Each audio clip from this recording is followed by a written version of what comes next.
guys, welcome back to Ancient Tracks. Today we're just gonna shoot the breeze. What Yeah. do you want to talk about today? We could touch base on Dogman. Um, Sounds we good. we were supposed to have Christopher Wright on. Unfortunately, he got hurt at work, so he's not able to do it. So I thought we could cover a little bit, and then when he gets better, we can have him on because he's had some stuff going on at his place that's pretty interesting. But I want to talk about first the first two. And these were all in Mississippi. All four different encounters, Dogman encounters, is in Mississippi.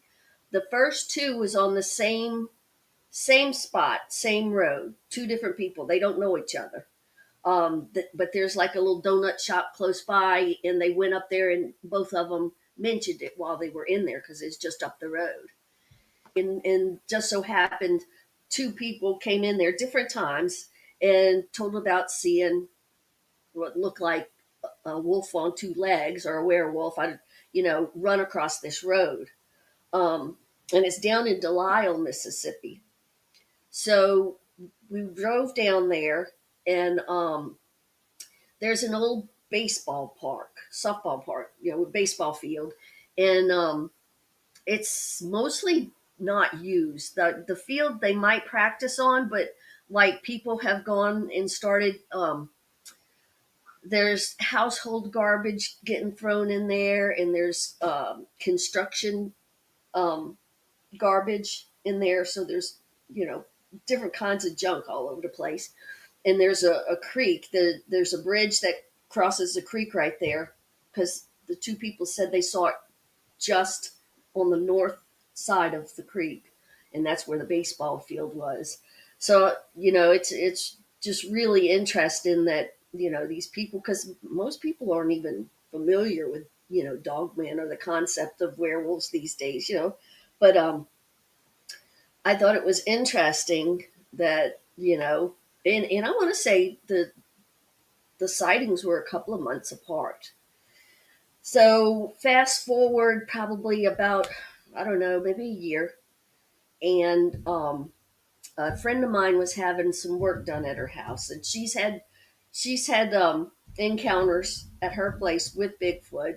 Matter of fact, she's one of our team members, and so she calls me and she's like, "You're not going to believe this, but I got this guy. He's helping. He's building my chicken pen for me, and his wife saw a dog man."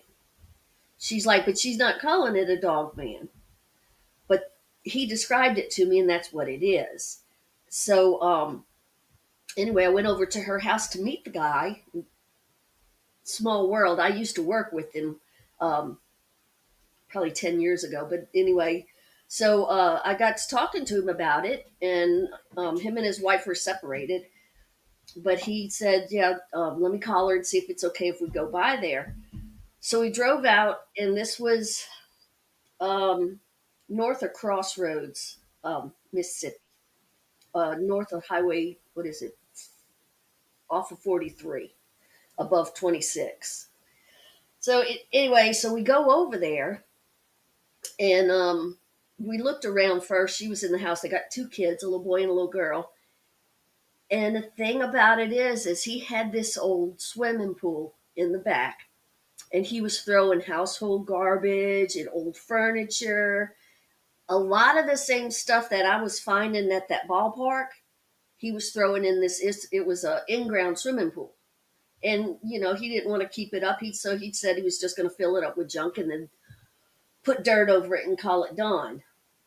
But the condition, the area was really similar to what the ball field looked like down in Delisle, because they had it's in the country, it's real rural, so they had a little pasture, and then they had a garden in it, and so it wasn't a ball field, but it was a big clearing with junk and stuff, and then it dropped steeply behind their house.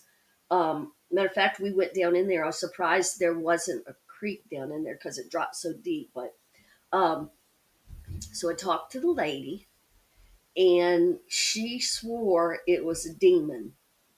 Um, I could not convince her otherwise. You know, I mean, dog man is not the best term in the world, but I mean it fits. Yeah.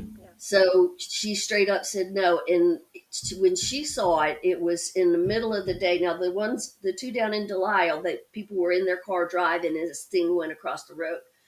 But the one off of 43, she was in the yard with her kids, and the kids were playing, and this thing came up from the back where it drops off behind the pool, and he came up and he walked into the yard and was not too far from them, and he was staring at the kids. I don't know how close he got, but because she rounded them up and ran them inside, it got them out, and the kids was telling me about it too when she was talking, and it scared them to death.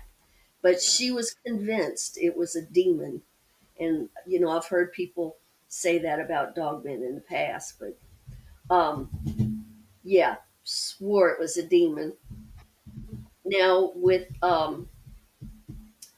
Christopher, he was in, I don't remember which Bigfoot group it was in, but he asked if anybody had known of any encounters, Bigfoot encounters, down in South Mississippi.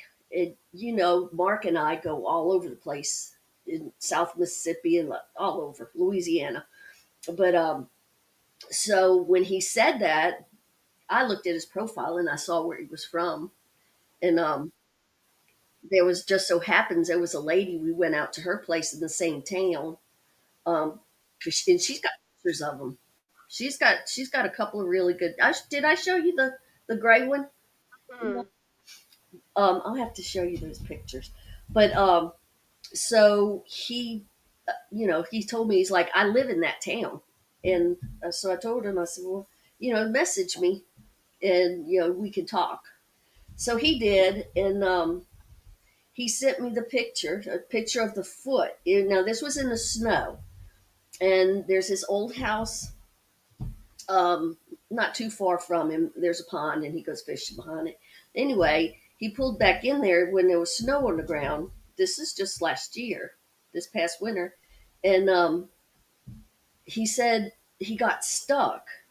So he walked up to the house and got a jack. He came back and he was going to unstick the trunk, but he just got this real uncomfortable feeling like he was being watched, and he didn't unstick the trunk, but he saw the footprint, and he sent me a picture of the footprint, and we'll have to share it. But he asked me what I thought it was, and he had his hand next to it. What he was looking at is he was looking at the front pad and the long toes, and there was, I don't know, four of them. And so I took the picture and I circled. He was missing. He wasn't seeing half of the foot. I don't know Hmm. if you've ever seen dogmen footprints, but the heel is really long and narrow. And he didn't see that. He just saw the front pad because it had melted most of the snow. And I said, "No, dude, that's this is the whole foot, and that's a dog man footprint." So he's been freaked out about it. We're probably going to go back up there and check out his place because Yeah. we just met him for lunch. Real nice guy. Enjoyed talking to him.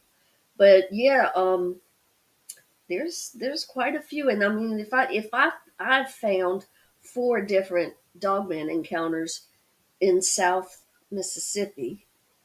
How many, you know, is there really Right. nobody hears about? Hmm. So, Yeah. So I have a question. You okay. were talking about he was putting stuff in his swimming pool. Was it just like furniture, household items, or was it trash also? Both. Yeah. It Oh, was broke furniture, and yeah, and household garbage too. ooh. Yeah. Yeah, that's what I say. But, I'd try to keep the pool up. But like I said, him and his wife were separated, so, you know, probably Yeah. neither one of them wanted to be bothered with taking care of it. But it scared her to death. I don't know if she stayed there or if they moved. Um, because it was a fairly large house. I rode out there, I don't know, 4 or 5 months ago, because this is probably 3 or 4 years back. And I don't know. I didn't see her out, so I don't know if they moved or what, but it scared her to death. And like I said, it was broad daylight, and he came right up on them. So she got a good look. It's not like, you know, a road crossing or anything like that. She got a good look at it. Right. Did she describe it for you? She would start, she'd do that, said it had the snout and it was up on two legs, but she never really went into a whole lot of detail because she couldn't, she'd always go to it was a demon, you know, it was a demon. So, I never was able to get a real good description, but from what she said and what her husband told me, she had told him it sounded like a dog man. If she has a hard time with calling it a dog man and was more comfortable calling it a demon, Yeah. what do you think they are? I haven't a clue. In only going on and checking out really three dogman reports because I haven't followed up through with Christopher yet. Um, I haven't. About the only pattern I've established is the junk. The garbage in the ballpark, and then the garbage behind the guy's house in the pool. Um, but they were very similar, but I don't know what they are. I haven't a clue. You look at who was it? Saint Christopher supposedly had a dog's head, and then Marco Polo found a whole island of dog people. I I've don't. never heard of that. I think he said that they were aggressive, and Hmm. I don't think they could talk. Oh, But yeah, I mean, so historically, then you got Anubis, yeah, dog head. Um, So historically, they go way back. A lot of people say that they've been genetically altered by the government. Well, they've been around too long. Not to yeah, say they haven't gotten their hands on some and then made adjustments, but that's not solely where they come from because they've just right, been around forever. yeah. I just I don't ever want to see one. No, me either. Um, I have a bad feeling about them too. For the longest time, I wouldn't even say the whole word. I would call them DMs. Yeah, I felt like if I said that name out loud, it would invite something. It seems so right. unnatural. Yeah, You well, have Sasquatch. For me, that feels natural. Dogman does not feel like a natural thing for me. I well, don't because understand. because it okay. Bigfoot is he looks like a primate. We're Hmm. primates. So in the logical chain of events, it's possible that at some point in time, Hmm. humans and whatever it was compatible enough to have offspring. Yeah. But dogs, wolves, whatever, it's just not, no, completely Yeah. different species. I think that's why they seem, unnatural. Unnatural. Right. Yeah. Um, so in the reports that you have, similar with the type of trash that was around, did they say uh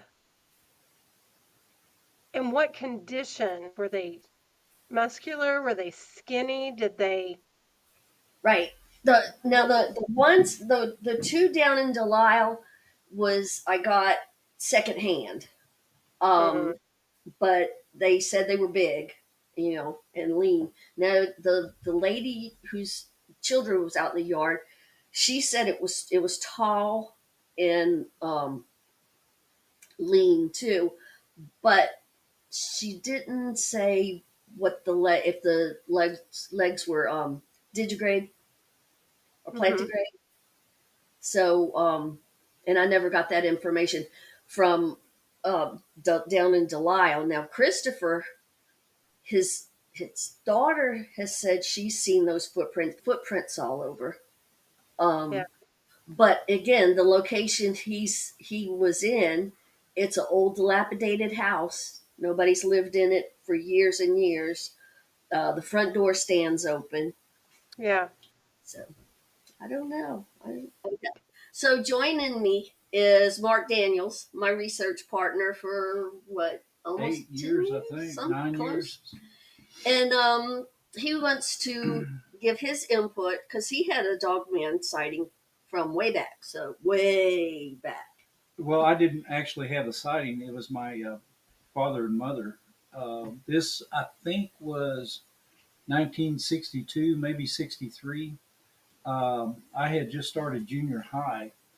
The location was Springfield, Missouri. It was on Old Route 66, which wasn't old at the time. It was the main highway through town. It was on the northeast side of town, just as you came into town, and there were a series of truck stops. Nothing like the truck stops we have today. Basically, a gas station with a restaurant or a cafe built into it. But there was three or four of them out on the edge of town, and there was a railroad track that came into town from that direction that ran parallel to Route 66, and it ran behind the truck stops.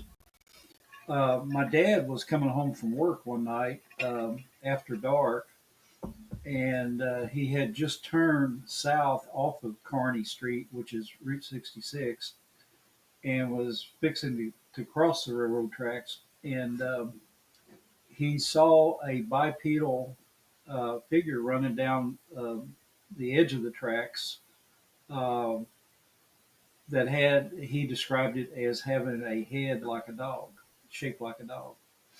And it startled him quite a bit. I remember when he got home and mom had supper ready for him, and he was eating his dinner and talking about it, and he was pretty excited. We was all listening, you know. Um, at that time, there was not the term dog man being used. So he was talking werewolf and a man with a head like a dog and that sort of thing.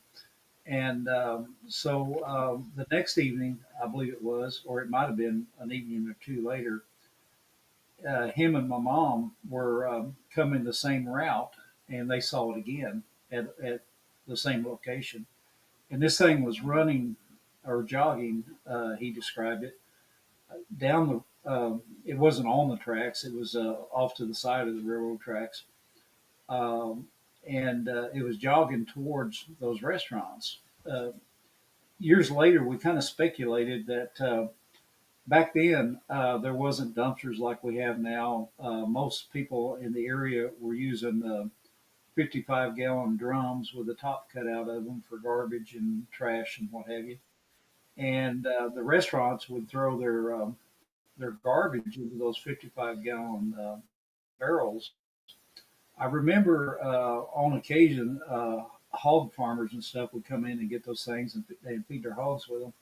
But we kind of guessed that maybe it was making a dinner route uh, behind those restaurants at night. But for gosh, weeks, my dad would have me ride out there with him of a night, you know, after he got off of work, and we'd sit in a pickup until the wee hours of the morning, waiting for this thing to come by again. It never did, but he saw it that one night. Him and my mother saw it together one night, and but Springfield, Missouri, has had a lot of activity and even recent Bigfoot activity in the area. Of course, it's the north end of the Ozarks, and I grew up in Nixon, Missouri. Uh, Me and Jason Bourne Born Identity movies, is from Nixa, and Brad Pitt is from Springfield. So, um, but anyway, it has a history of Bigfoot type encounters, and I haven't heard of any other dogman type encounters other than what my dad related. And of course, he quit talking about it after a while because everybody was making fun of him and telling him he was crazy and stuff. But What about Jerry's? Jerry's dogman? well, I don't know that I can recite that accurately, but my friend Jerry, him and another friend were hunting in a national forest in Texas, and I'm not sure if it was Sam Houston or one of the others, uh, but they had an encounter that it was in the fall, raining, cool, and there was something outside of their tents. Jerry, if I recall his story correctly, he thought it was kind of hovering over his tent, and of course, he sleeps with a pistol, and he had the pistol aimed at whatever it was, and he thought it might be his friend that was with him playing a prank on him or something. So anyway, about that time, this thing started walking off. It was becoming daybreak, and the two of them, his friend was still in his tent, and the two of them started talking back and forth. Did you hear that, and so on and so forth. Jerry bailed out of his tent and saw the back of this thing, the hair covered back of it, walking away, and it was raining and muddy, and he found the footprints, and it was a classic dogman type footprint, and. Yeah.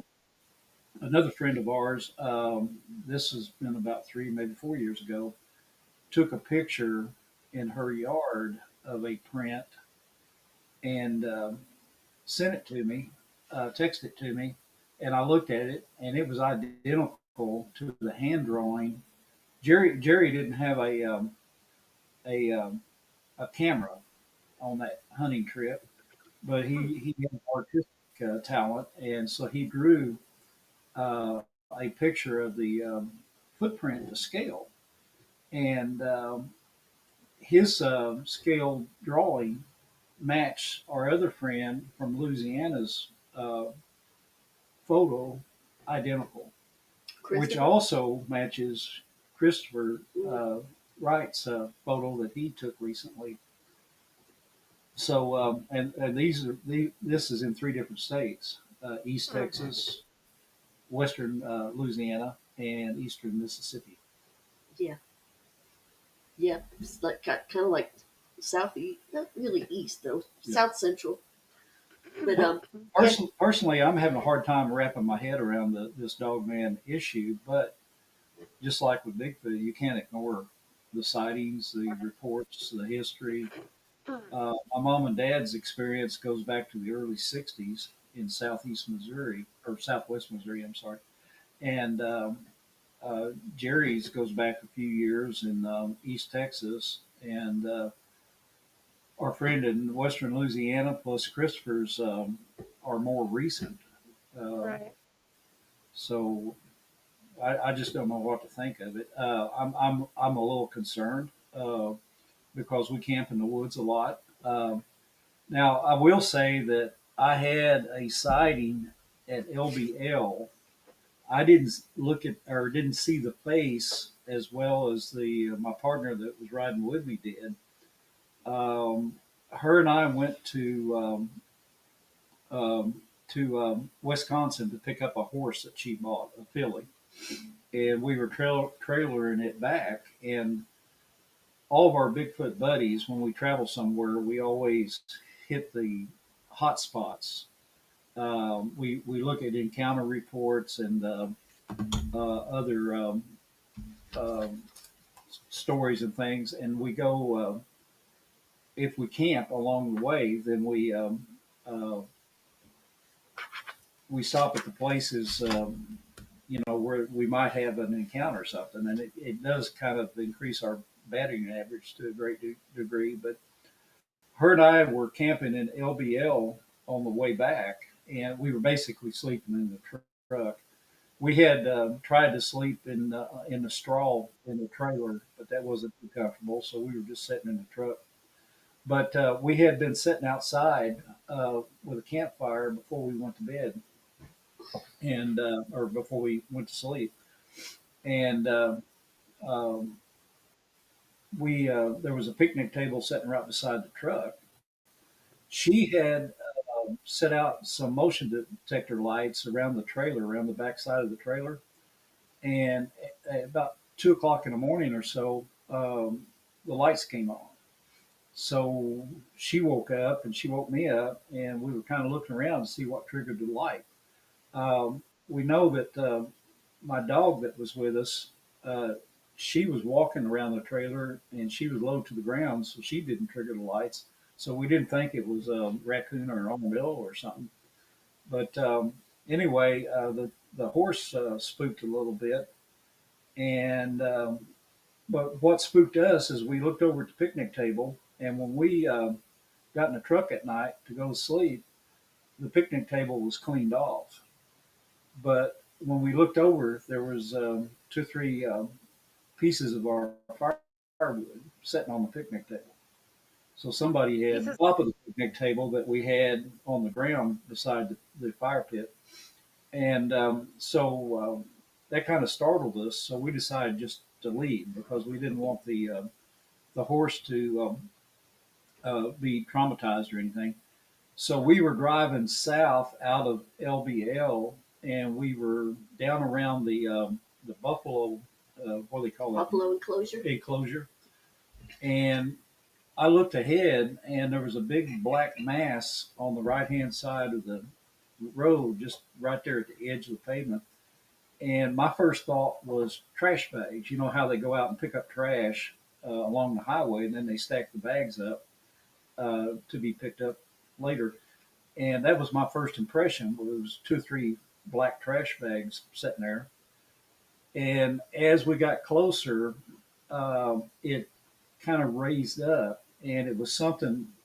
It was a something that was kind of hunched over whatever it was on the ground. We don't know if it was a roadkill or what it was, but I didn't see it too well because the hood about that time blocked my view as we were passing by it. But she said it raised its head and looked at the front of the truck, and it had a dog face or dog's head, and it kind Oh, of snarled at the truck as we went by.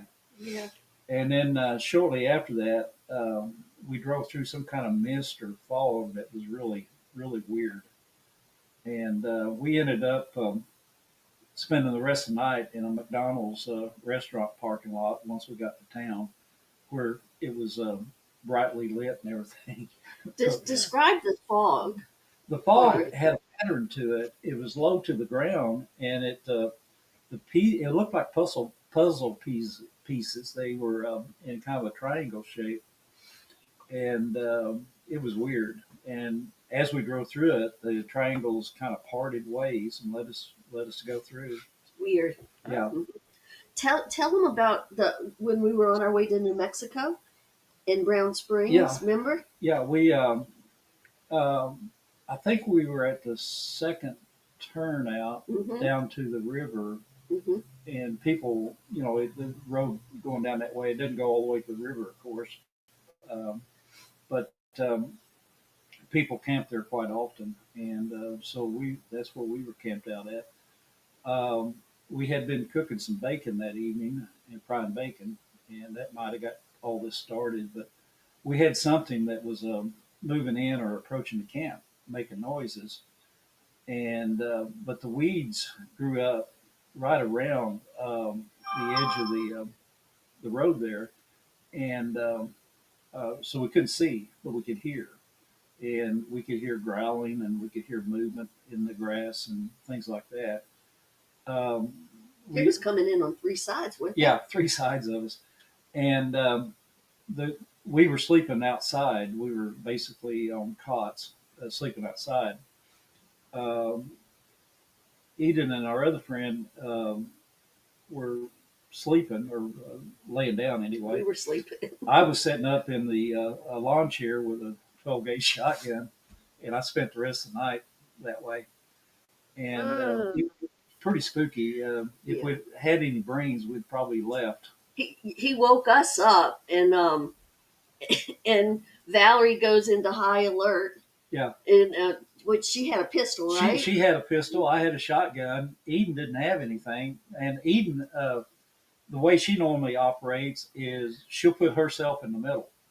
So she positioned her cot to where Valerie was on one side and I was on the other side, and Valerie and I were both armed. But when Valerie jumped up, she looked around and saw that Eden was unarmed, so she grabbed a burning stick out of the fireplace or the fire pit and handed it to her so she could defend herself. Poke him with a burning ember if he gets too close. But I'll yeah, stop it. I've not that. I want to say that's the only time I've really seen Mark unnerved was Really? when he woke us up.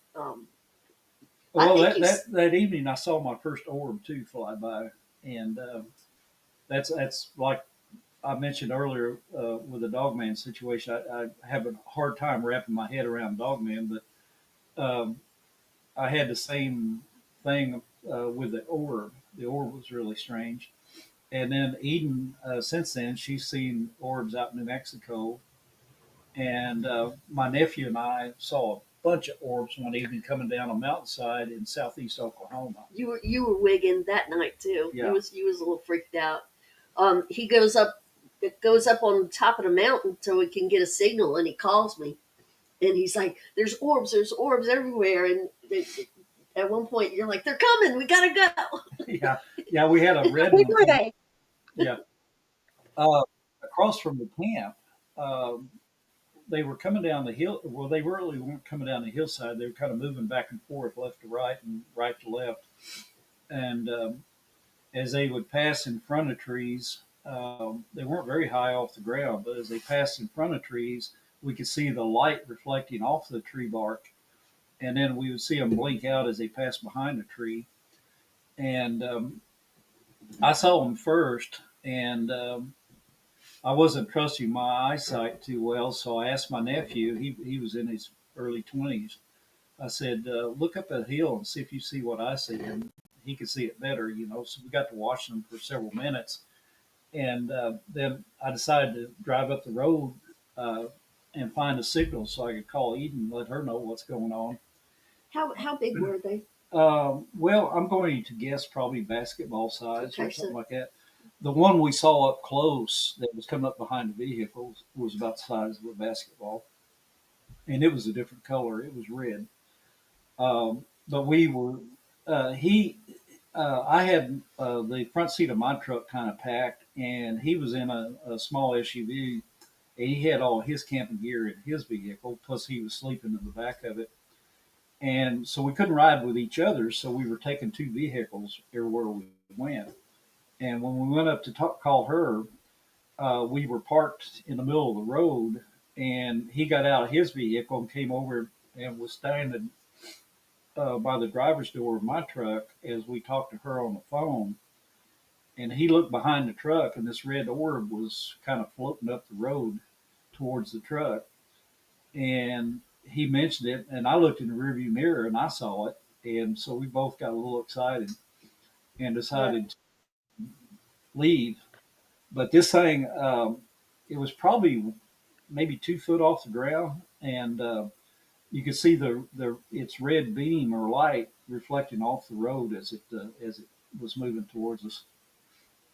That And is the most insane. recent episode was out in Utah with the cobalt blue.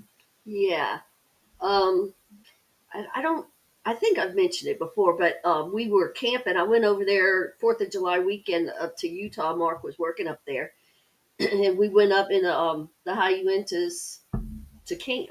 We were about what 9,500. 9,500 elevation. Yeah, and it was so pretty, and it was like 34. Is that how cold it got up Yeah. there?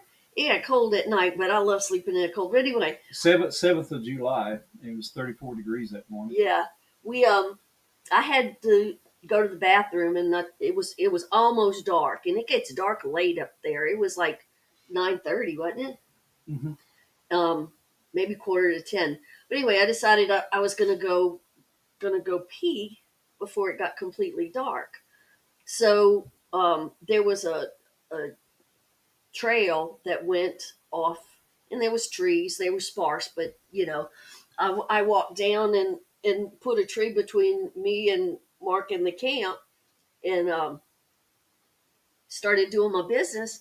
And I looked further down the trail, and there's this huge thing squatted down. And I've tried to get in the position it was in, and I can't. My arms aren't long enough. So the arms were proportionately longer than ours, and I could see its elbows sticking out. It had its hands on the flat on the ground, and so it's not like I could jump up and run away. I was peeing, so I started reasoning with him, and I'm like, look, just I don't mean any disrespect. I'm not going to leave a mess. I'm going to pick up after myself. Just let me finish, and I'm going right back up to the camp.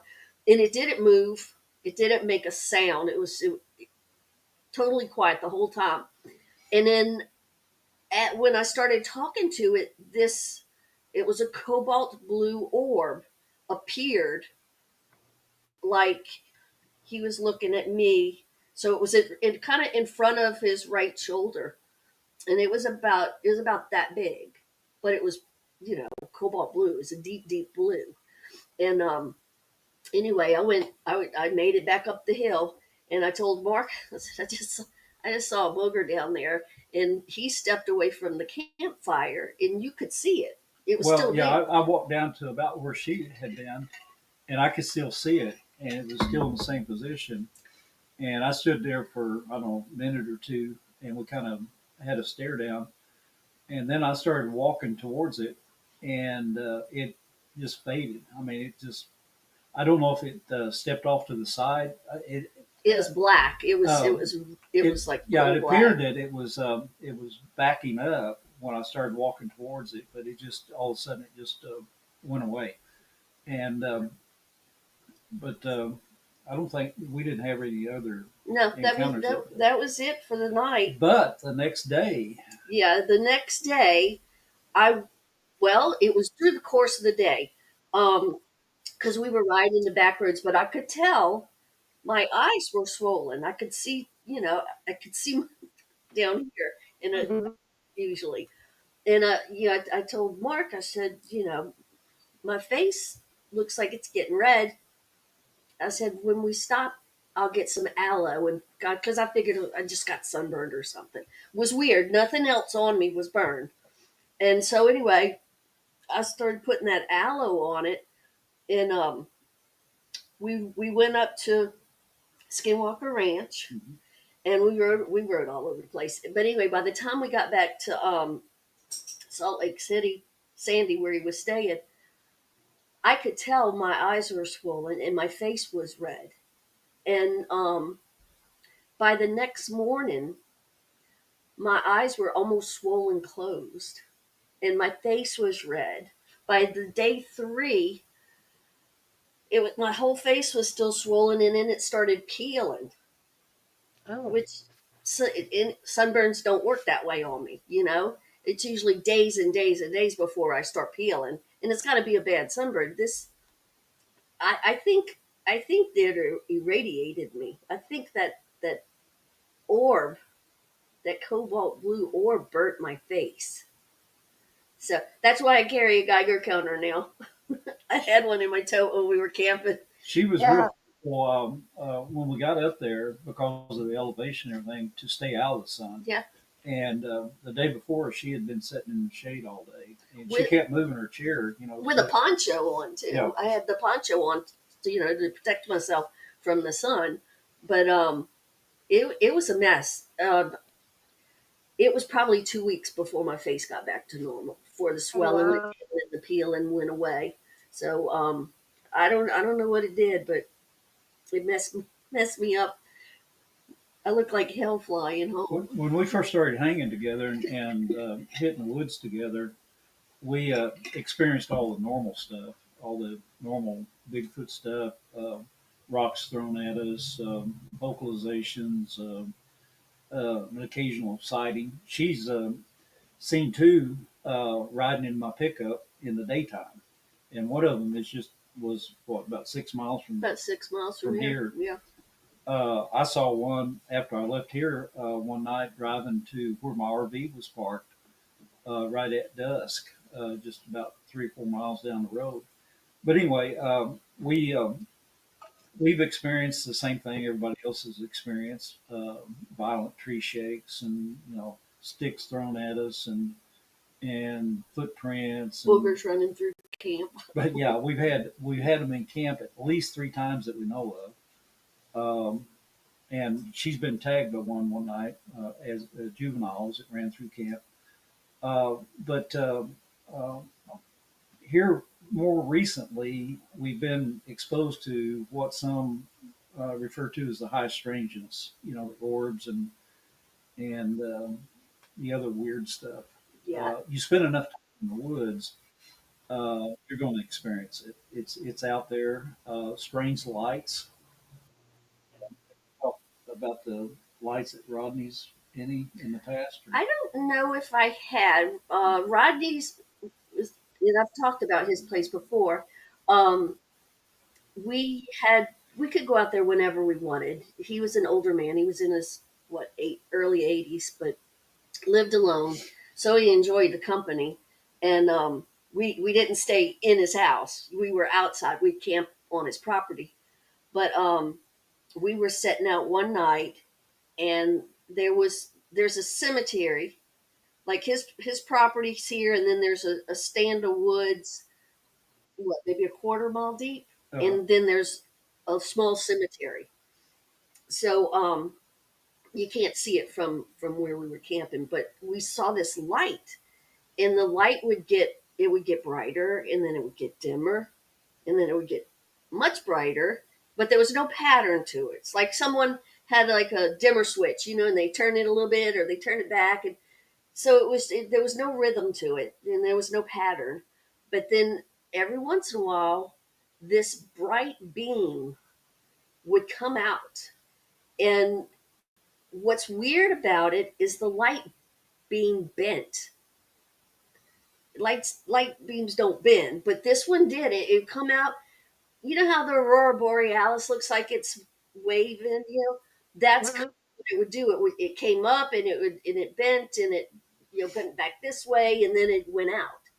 And how many times we saw that? 5 or 6 times. Well, I was there on 2 occasions. I think y'all saw it more than that. We only saw the beam, the bright beam, the one time we were out there. We did see a repeat of the light getting brighter and dimmer, but we never saw the beam of light come out of it. And I it's weird. I don't know what to make of it.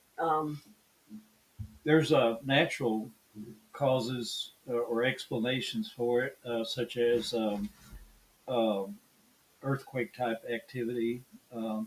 cause Yeah, ionization earthquake of lights. yeah, Yeah, ionization of the atmosphere and that sort of thing. But this was just weird. we don't have Um, seismic activity yeah, down here. and like the fools we are, we decided to camp in that cemetery 3 occasions. We were told when we first started going out there, and this is Southwest Mississippi, but we were told that um, some police officers had gone down by that cemetery and had wound up having to shoot their way out. They said don't ever go down there after dark. He said there was what, 5 or 6 big males come up on them, Bigfoots, and Rodney told us this because Rodney knew they were coming because it's just Rodney in that cemetery on this little dirt road, nobody else. So he heard them drive back in there. He heard them shooting their guns, firing off. He heard them tearing out of there. But so for years, it was like they told our friend, you'll die if you camp back there.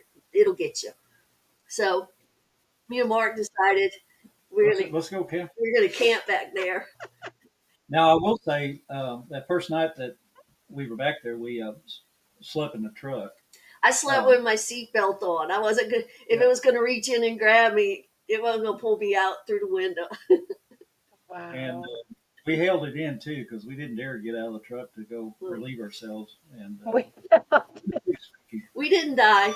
Yeah, if I've camped back there probably at least 6, 7, maybe 8 times now, and we've seen orbs over the cemetery, um, in the weird lights. But I don't know. They clear cut it, so we don't. We used to get vocalizations just about every time we went there, but yeah. yeah, not so much anymore. Isn't isn't the cemetery up on a mound? It Am I remembering correctly? Yeah. Yeah, it yeah, because I mean the property has got hills, but this cemetery, it looks like it's on an old Indian mound because it's a perfect. Yeah. It's built up. It's you can see it's not natural. Yeah, I kind of think that maybe that's what that is. It's what it looks like. It looks Yeah, like because I old remember some Indian. of those gravestones are been there for a long time. Yeah, it's a old. one of my favorite stories about Rodney's place is he had a riding mower, and I think he had I don't know 2-3 acres that he mowed around the house, Yeah, maybe a little bit more. And he'd be out there on his riding mower, and the little boogers, they had tunnels uh, in the brush, and they could actually crawl through these little tunnels in the brush right up to the edge of yeah, his yard. the bushes. And they would sit there on the edge of his yard and watch him mow. And I think he said that he saw the babysitter once in a while, Yeah, probably a young she female. would sit into the woods, just into the woods, and the little ones would come out into the yard. But he said she wasn't full grown. She was obviously a female, but she wasn't full grown. It's like she watched over the little ones, but she'd let them come out in his yard and play. He had some roofers come put a new roof on his house one time, and of course they were on the roof, and it was strange activity Yeah, and and it was a strange tin noise. roof too. Tin roof, and they were pounding on this thing, and I guess it upset the boogers in the woods, and they started vocalization. And what was it? They were hollering at him. One of the roofers went in the house and asked Rodney, "What the hell is out there in them woods?" Because the Bigfoots was screaming at them. They did not like Oh my gosh. crawling all over Rodney's house. Yeah, it was really that was a great area. I hate that it's just doesn't seem to be as active because every time we'd go out there, we'd hear something or we'd find a footprint or something was always happening. But the Yeah. truth is, that's not an isolated situation or incident. That type of stuff happens throughout the South, Mississippi, Louisiana, Alabama, even up into Arkansas and Oklahoma. What we have researched in what 7 or 8 states, 9 or 10 states, or At least, we see the same structures. I'm into Hmm. structures. I like them because they indicate Bigfoot activity. If you find some structures that you deem Bigfoot related, if you find some, you're going to find more if it's an Yeah. active area. And the funny thing is, you can go 1,000 miles away and find the same type of structures in another area. And the vocalizations, we hear them in northwest New Mexico, and they sound just like the boogers down here in yep. um, western Mississippi. It's really weird. Hmm. Um, they they build the same type of structures, the same style, but they do it across multiple states. They can't be talking to each other or watching the same YouTube channel, on how to do this. So there must be something that goes way, way back, Yeah. that be it common ancestry or whatever, or collective consciousness, or you know, there's examples of that in the Wild Kingdom, you know, of ants, monkeys, and various things that are thousands of miles apart doing the same thing the same way. You know, how did they learn Yeah. how to do that? So that's So, what about do you it. think structures mean? What do you I think don't know. they are? I mean, I see common ones, and I have my own impressions. Um, I believe they're trail markers. I believe some of them may be just like graffiti tags, a signature, if you will. Leroy was here, that sort of thing. Um, I don't know. I've seen the X structure numerous times. I don't wholeheartedly agree that it means keep out. I think it's just warning of various types. I think maybe some of the structures are boundary limits for the small ones, the juveniles and the babies. You know, don't go beyond these points, sort of thing. Um, it until we can uh, communicate one on one with these beings, I don't know if we'll ever learn what they mean. But we've been in areas. There was one area in Mississippi, or not? No, this was Louisiana. That the old Army post that we visited that time. Claiborne Yeah, and and Kisatchie. we were driving down the road and looked off to the right and saw these structures. So we went back in there, and these things were all over the place for about a quarter mile or quarter square mile. You know, Yeah. back and forth, and they were obviously Bigfoot structures. You go down past the quarter mile point, and they're not there. Well, You know, so you can't say that it's wind damage, storm damage, deadfall, or anything like that. yeah, and reason we were down there is because a friend of ours had a friend who had just moved into his parents' house. His parents got divorced, and they moved out. He moved into the house. Um, his dad had there was a shed behind the house where his dad used to keep dog food, and this guy didn't keep feed in it. He had a motorbike that he put in there, and he put a lock on the door and locked the door. Well, something ripped the door off of the shed to get in there, and he was having multiple issues with this thing. It was getting aggressive. It didn't like to change, and so we were gonna head up there. We were gonna go check it out, see if we could help the guy out, and we were already en route. And our friend called. He's like, "Guy, the guy's backing out. You know, he's worried somebody's gonna get hurt, and he doesn't want to be responsible for that." So we were already headed that way, so we just went ahead on, and we didn't know exactly where the guy's house was. But when we found all of these structures, we called our friend and told him where we were. He's like, "Y'all are like what, 2 miles No, I think he said we were within a mile of his of the place, guy's place?" and Yeah. basically what we found was an active area Yeah, that had an indication that there was Bigfoot around, and we we ended up spending the night up there. I don't think we pitched a tent. I think we slept in the truck at night, didn't we? we wait. Is that when we drove over? That's not when we stayed at Kisatchie, is it? And we drove Yeah, back. yeah, you're right. You're right. Yeah, we did. We did pitch a tent at Chico, Chico State Chico, Park. Mm-hmm. and we drove over there. But I guess what I'm thinking of is we around midnight or so before we went back, we Yeah. pitched some lawn chairs and sitting out behind the pickup. Yeah, yeah. We stayed out there probably, what's about 3 o'clock in the morning, Yeah, and we saw some weird lights in the sky that night too. yeah. You want to describe them? Well, It's hard to describe, it looked like satellites, but didn't but move like a no, it satellite didn't move like because it satellites. moved. It moved in the direction that it would shoot up or it'd shoot down or it'd go back. It's weird. And the reason we were looking at this guy, we had nothing else to do. It was kind of pitch black, and we had the zero gravity chairs, so we were Mm-hmm. kind of kicked back and in a reclined position, and we were watching the sky, and we were trying to spot satellites as it went over, just for something to do.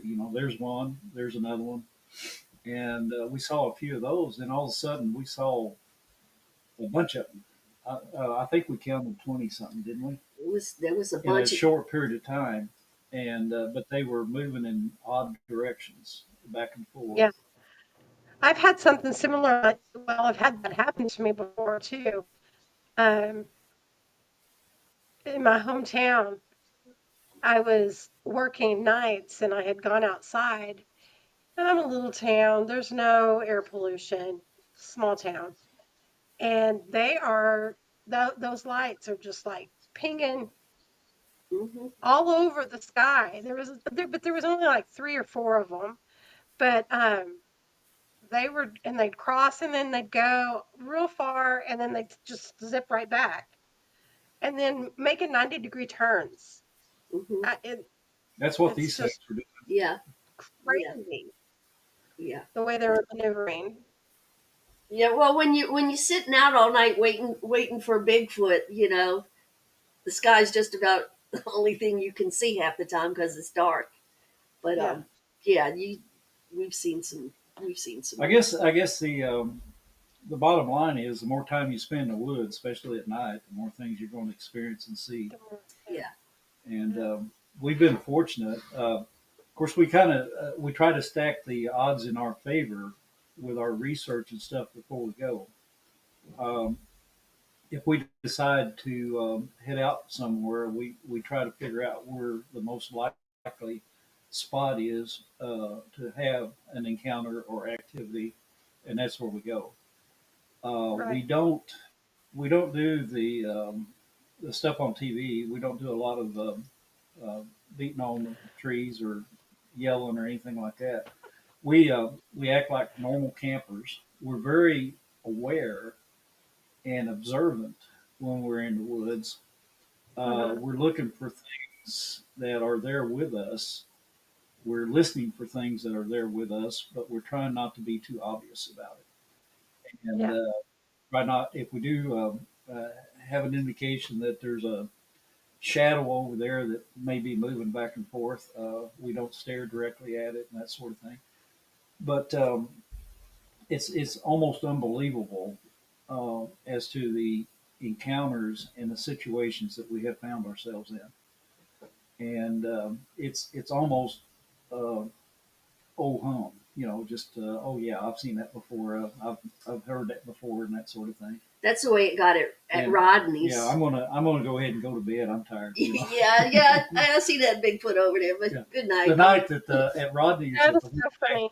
ankle, I had already Y'all been, are, and it was cold that night, so I was sleeping in the RV with a furnace It going. was windy and rainy and cold. But And before he went to bed, me, me and our teammate had gathered wood and sticks and stuff. Mark gets up, picks up all of the wood, and throws it on the fire. So if we had enough wood, probably would have lasted us all night. But Mark's reasoning is, I wanted y'all to be warm. But I was going to bank up the fire for him before I went to bed. so we had about 10 minutes of roaring warmthness, and then we were back to being cold. But anyway, But uh, they were sleeping basically at the very front of the RV. There was enough room to walk between the front bumper of the RV and yeah, the bunk, not that far. and uh, the, it sounded like or they described it as two boogers, and it was probably juveniles. Um, One of them passed between the RV and the bunks, Past the head, yeah. and the other one passed by the foot. Hmm. And hmm, what was kind of strange about that is Rodney had two or three dogs on the porch. He had a concrete porch that wrapped around the house on three sides, or two sides actually. He had a back porch also, but this concrete wrapped around two sides, and the porch overhung to cover it. And these two or three dogs of his were on the porch, and they didn't make a sound or move Mm-mm. when these boogers came through. My dog Bebe, I found her in the forest of southeast Oklahoma, and she's very knowledgeable of boogers. She don't like them at all. We use her in camp to indicate when we got things around us that I've learned how she reacts around wild pigs, bear, raccoon, and all the other forest animals that you'll encounter. And when she's around a booger, she acts completely different. She does not care for them at all. I kind of suspect on two occasions when her and I were in the woods by ourselves that she had encounters. She was chased out of the woods one time, and normally when we get ready to leave, she'll run up to the door of the pickup and let me open it so she can jump in.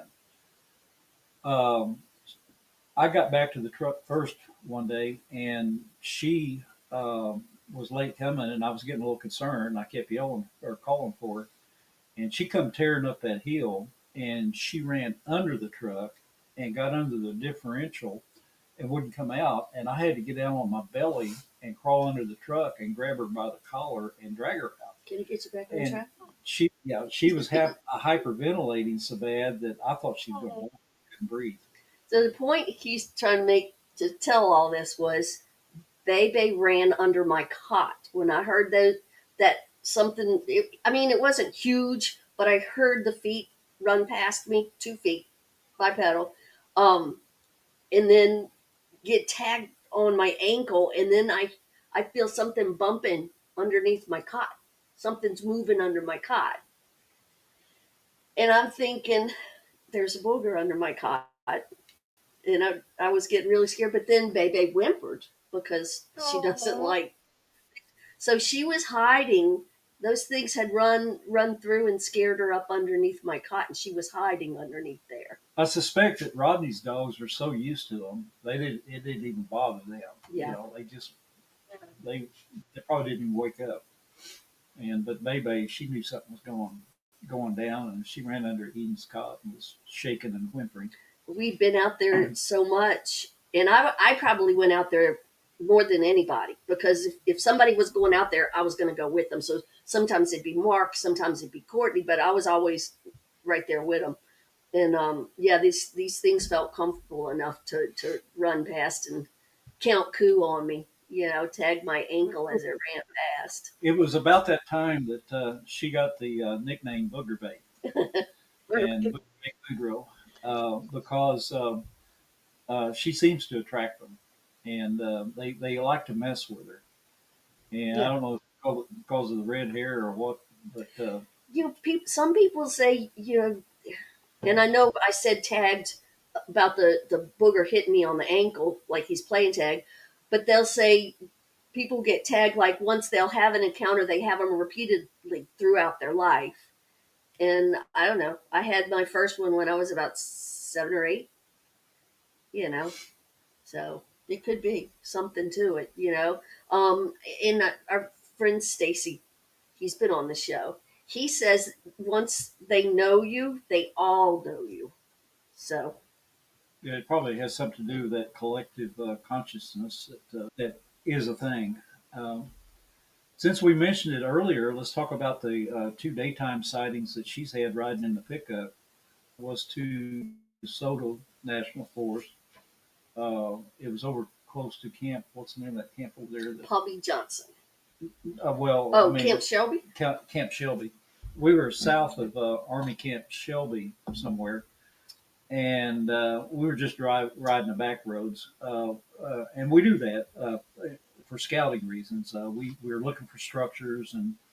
Well, I'd already researched the area Yeah. too, and I knew that there was encounters and sightings up around Camp Shelby. And sometimes when we're driving through an area, we just have that feeling that it's You can feel them yeah, when it's they're a there. booger place. So we will get out of the truck and walk around and what have you. But anyway, we were driving down this dirt road, and Eden was sitting in the middle. There was three of us in the front seat, and she was sitting in the middle, and she was looking off to the right, and I don't remember exactly what you said, but it was something to the effect, I just saw a booger. Yeah, I told him. I said, back up, back up, back up. I just saw a booger. And I saw it too, but I saw it out of the corner of my eye, and I just saw a big black mass. Well, she was looking head on, and she saw it Yeah, I was plain. looking straight at it.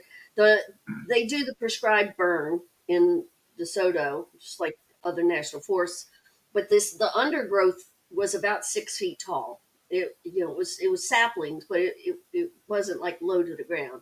And And the grass was pretty high too. and I saw it probably from the chest up above those trees, so 8 feet at least. And What he was coal black. I mean, the sun was starting to set and it was shining through the trees, and the light wasn't even reflecting off of him. It's like his hair absorbed the light. It was weird. I saw it out of the corner of my eye when she started yelling, "Stop! Stop! Back up!" So I backed up, and when we got back to where we had been when we saw it, it was gone. And I came close to bailing out of the truck and going over there, but didn't. And what we suspect is it probably just because the undergrowth and everything was so tall, it probably just went belly down Yeah. and just dropped. Yeah. Yeah. And that was, that was 17, 2017, July, was it 2017, I June? think. June. And then a couple of years ago, we had been out camping all weekend over in Mississippi and didn't hear anything, didn't see anything, and that happens a lot. You know, we don't have encounters every time we go out, but we were on the way back on a Sunday morning. We had taken the RV, the bumper pool, and there's a road between us and Bogalusa called 7 Mile Road, and the road is, guess what, 7 miles long. And Or is it 7 miles out of 10? it's both, I think. I think. Yeah. But anyway, we were coming up 7 Mile Road. Eden was telling me a story about some of her relatives or somebody. Not relatives. Somebody. There's some weird country folk live back off of that road. Probably an ex-boyfriend. And she was telling about somebody that lived down at the end of that road, and she was looking off that direction. I glanced that way, but I was driving, so I was eyes back on the road. But I noticed that there was a house sitting right there on the corner. And I was thinking about that about the time she stopped talking. And she she stopped talking in mid sentence, and I looked over, and she had this facial expression that was priceless. And I looked at her and I said, "What's the matter?" And she says, "I just saw a booger." And she saw one in mid step crossing that side road, Mm-hmm. and he was the road was Hmm. we made it later. We went back down there later and found his tracks and what have you. But the road was 18 foot wide, and she kind of guesstimated that he was as tall as the road was half wide. Yeah, So he about was half as tall about as the 9 road foot is tall, wide. and he was smoky. Wow. He was Yeah. smoky gray in color, Yeah. which people that have seen multiple sightings know that they do come in a variety of colors and sizes, and Well, we had been out literally. We had been up almost all night long, hoping for some activity, and and nothing. And we went, and we needed to get back early because I had to let my dogs out. And on the way home, 6 miles, 7 miles from the house, I see a freaking booger, and he's headed toward my house. and He was headed in the direction we were going. we were pulling the RV and we couldn't stop or turn around or anything, so we went on to her house and got in her pickup and went back down there, and that's how we found his tracks and everything. We saw where he crossed the road. The grass was still pressed down where he had stepped on it, and all that. Wow. What really amazed me was it was less than 100 yards from that house on the corner. And if somebody had been standing on the back porch of that house or looking out the kitchen window, they would have saw They would him have walk seen by. You could see the trail. You could see the trail he took. Yeah. That went up. It was like up the hill, and it was probably a game trail. But you could see where I saw him pass. When we went back and looked, there was a path that cross the road right there. So Mm. there's a cemetery, another cemetery, but it's not far from where I had that sighting, and it's way down the end of this road. There's just a few houses, and the houses are close to the front. Baltman Cemetery. I want to go camp there. I want to go camping back there. Just even if I just go sit most of the night, that's one of the places I want to go. We have to go check it out. Another death wish. Yeah, well, we've lived through the worst. They told us we wouldn't live through the, From your house. huh? How far is it from you? Oh, let's see. Where I had the sightings about 6, 7 miles, so it's probably about 9, 10 at the most miles from the house. But I've seen them in my yard, so Yeah. I've Yeah.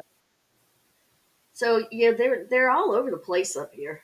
But What's amazing is if you research it, and as you're driving the back roads around here, uh, it's heavily wooded. There's pine forest everywhere. Yeah. But if you get up in the air and look at it from above, you don't go but a couple 3 miles across the woods, and there's another roadway. And then you go a couple miles past that, there's another roadway, and then there's houses here, there, and everywhere. Right. Sprinkled along these roadways. And the point is, as these boogers, we call them, as they travel back and forth through these wooded areas or these green belts, they're walking right by people's houses. And sometimes they may be undercover. Sometimes, like the 7 Mile Road incident, they're not that much undercover. They're out in broad daylight. Washington Parish has a lot of timberland. Warehouser owns a lot of property, and it's large tracts of timberland, and they rent them out to hunt clubs, so they're gated. So not just anybody can go in them. So Right. they're isolated most of the year. You got the hunters. The hunters will start going out usually about August to plant their food plots in the gardens for the deer. And they go out there and they tend it, and then hunting season starts October, November, and goes through January. So there's nobody in the woods in between that. They don't Yeah. go back. And when they do go in there, they go in, they go straight to their hunting blind or their They make a lot of tree noise stand. getting there because they either drive a pickup or a four-wheeler up to. Well, and they're walking in the dark most of the time and walking out in the dark. But yeah, so And a typical hunter might say, "I've been in the woods for 40 years and I haven't seen anything or heard anything." And my first thought is, the booger probably saw you when you walked past way it. before. And with the hog population growing, especially down here like it is, I mean, they have a food source. You got your deer, but you got a really good source of fat with these hogs, and they're all over. So um, they don't have to come out of the woods if they don't wanna, but they're just assholes. they, I'm sorry, but they do. They like to scare me. Um, I mean, when they're banging on my house in the middle of the night, that's just not cool. You know. So yeah, I don't want to be friends with them. I don't want to go hug one either, but I'll respect them. We have them I do. around here where we live, um, but we are forced to go where the national forests are, so we can have access to the acreage and the primitive Right. camping and stuff like that. The hunting leases and stuff that she mentioned earlier, we don't have access to those. So the saying that we have is, we'll drive past boogers to go see boogers, because we are forced to go over to Mississippi, which is not that far away. We have Mississippi to the east of us, and we have Mississippi to the north of us, Yep. and Mississippi to the northwest of us. And we have Homochitto National Forest in Mississippi to the north and the west of us. We have DeSoto to the east of us. Hmm. and we can go over there and have encounters all day long. We have a very active area in southern Mississippi and DeSoto National Forest, where there's a family unit that we're kind of interacting with. We find their footprints. There's about 5 different sizes Yeah, of footprints. Stacy and Ranger covered that when we interviewed them. So, And yeah, that's real active area. Um, Yeah. and you don't have to go too far to find them. Homachita. I don't know if I mentioned that. Did I talk about when I was camping out there? Oh, what was it? A month ago, maybe. yeah, about a month ago. Me and a friend of ours, Cherie, was camping in Homachita National Forest, and we had the first night we had wood knocks right behind us. Like we were up on a ridge and it dropped down into a holler behind us and kind of around us. And we like I said, we had wood knocks. I heard vocalizations. Um and then we stayed what, 2 nights, right? I think it was three. Three? Three. Yeah. Okay, so night number 2, we saw a stump squatch.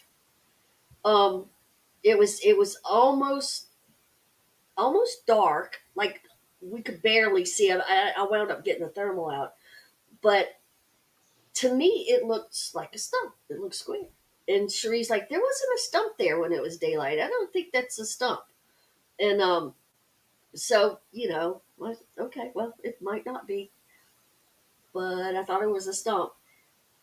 And the next morning, daylight came, and there was nothing there. So I mean, I saw it on the thermal, and we saw it with our eyes. And Cherie was right. It was a stump squatch because he got up and walked away during the night. How fun. We're gonna have to go back over there. That's a good place to go. Mhm. And Mark came. You were driving back in from Driving in from Phoenix, I believe. yeah. So Oh, he camped with us the last night there. It's a nice place. Yeah. And it's not a campground. Um, it's just a place in the woods, but they have it. There's a horse trail, an equestrian trail out there, and so there was down the road and across the road from us, there was 7 or 8 different horse trailers with campers and stuff in it. But we were kind of off by ourselves. But yeah, that's a real Homachita's a good place to go. yeah.